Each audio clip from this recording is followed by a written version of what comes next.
Hey guys, welcome back to the channel Microbiology with Deepak. Today I'm gonna discuss about Northern blotting technique. In this video lecture, we will discuss about the procedure of Northern blotting technique step by step. So without wasting any more time, let's start the video.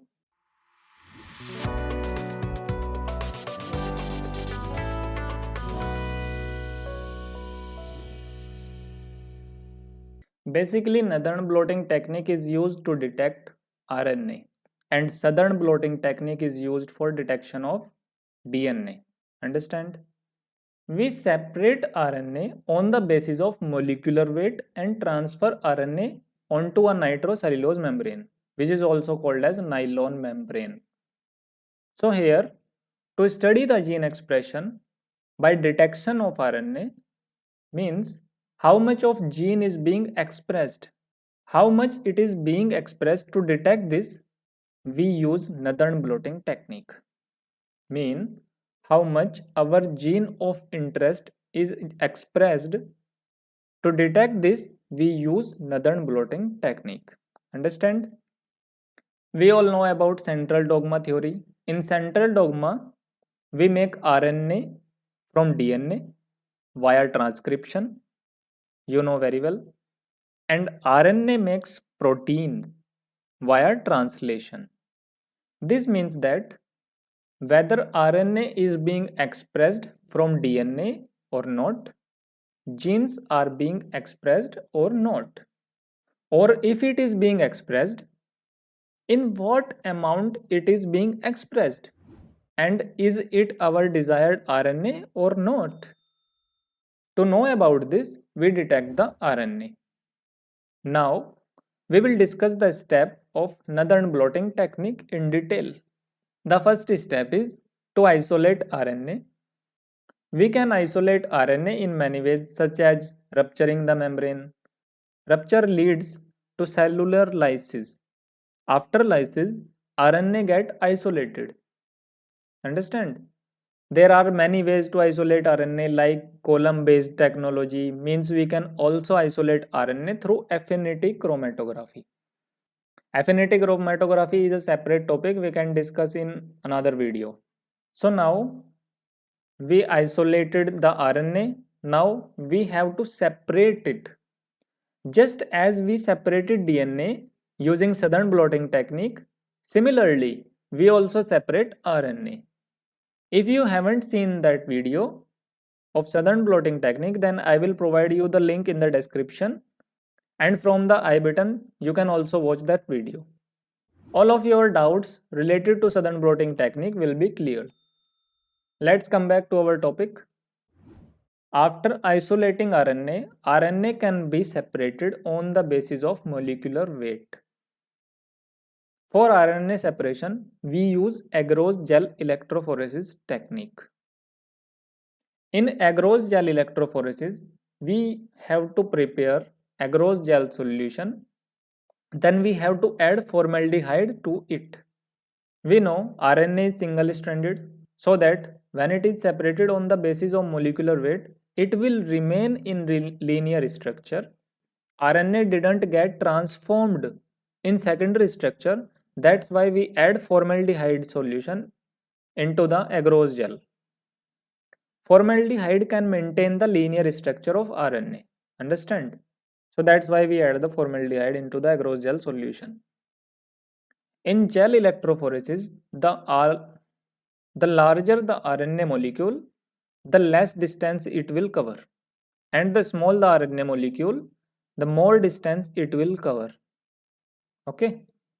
Now, whenever RNA gets separated, then we perform the blotting step.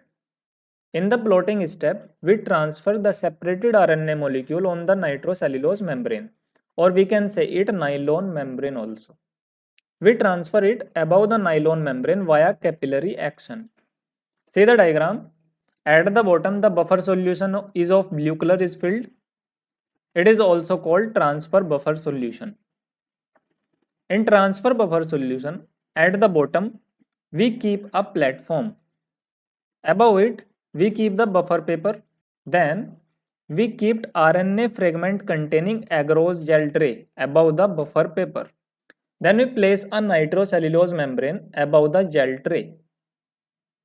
The nitrocellulose membrane is the exact size of agarose gel tray. We use nylon membrane because macromolecules like DNA, RNA that can form bonds with the membrane. That's why we use nylon membrane. Above that, we keep the paper towel. We also place a little weight on the top of the paper towel for membrane remains attached to the tray. RNA molecule can be transferred from the gel across the membrane with the transfer buffer solution. Then the transfer buffer solution shows the movement in the upward direction. With the help of it, the RNA fragment are transferred on the nitrocellulose membrane. And the process of transfer is also known as blotting technique. After the blotting step gets completed, membrane is fixed either by heat treatment or by UV light. By fixing, the transferred RNA fragments get bind with the membrane. After doing the fixing, blocking step is performed. In the blocking step, we block the non-specific binding sites to the membrane. To block non-specific binding sites, we treat the membrane with casein or bovine serum albumin, which is also called as BSA. By performing the blocking step, the probe does not bind to the membranes on non-specific binding site. After completing the blocking step, we perform hybridization process. To perform hybridization process, we dip the membrane in the probe solution. So basically, what are probes? Here question comes out, what are probes? Basically, probes are the complementary sequence of DNA or RNA with detector molecule. Means, probes are the short oligonucleotide sequence that are attached with the detector molecule. Probes are radio labeled or fluorescently labeled. To ensure that our desired DNA is present on the membrane, these probes get hybridized to the complementary RNA sequence. If the desired RNA is not present on the membrane, then these probes cannot bind. Then after dipping the membrane for a while, we take out the membrane from the probe solution and then we wash the membrane. After washing, we visualize the membrane. With the help of autoradiography, we can visualize. We keep the membrane at X-ray film. Those radio-labeled probes that have shown hybridization with RNA are gets highlighted, and we know whether our desired RNA has been transferred to the membrane or not. Next, we will discuss some application of Northern blotting technique. This technique is used to detect the desired gene, or we can say to detect our gene of interest. With the help of, we can detect several diseases including viral infection. By this technique, we can find out whether the tumor suppressor gene in the cancerous cell is being regulated or not. We can also detect specific RNA on the basis of molecular weight and what its content in the sample present. So this is all about Northern blotting technique. I hope you enjoyed the video. Please like, share and support and subscribe to my YouTube channel. Stay tuned and thanks for watching.